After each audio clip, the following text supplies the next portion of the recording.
লিখেছেন মিজানুর। শুরুর কথা 2015 সাল।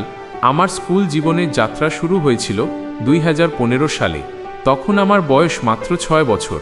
মনে পড়ে, প্রথম দিকে স্কুলে যাওয়া আমার একদমই পছন্দ ছিল না।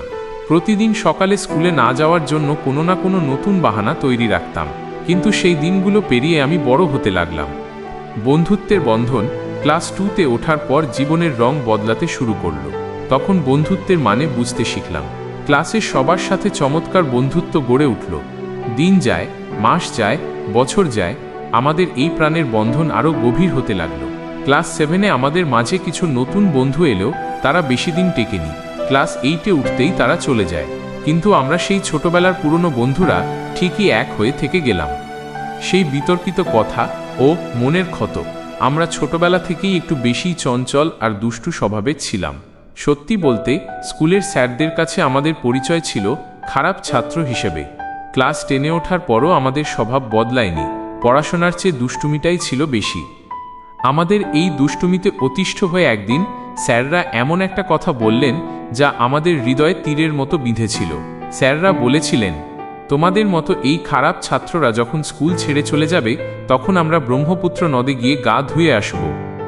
এই কথাটি আমাদের খুব কষ্ট দিয়েছিল। আমাদের মনে হয়েছিল স্যাররা হয়তো আমাদের ঘৃণা করেন এবং আমরা চলে গেলেই ওনারা হাঁফ ছেড়ে বাঁচবেন। এই অভিমানে আমাদের অনেক বন্ধু সিদ্ধান্ত নিয়েছিল যে তারা বিদায় অনুষ্ঠানে যাবেই না। বিদায়বেলার চরম সত্য, অভিমান থাকলেও শেষ পর্যন্ত আমরা বিদায় অনুষ্ঠানে গিয়েছিলাম। আর সেখানেই আমাদের সব ভুল ভেঙে গেল। আমরা যা ভেবেছিলাম চিত্রটা ছিল ঠিক তার উল্টো।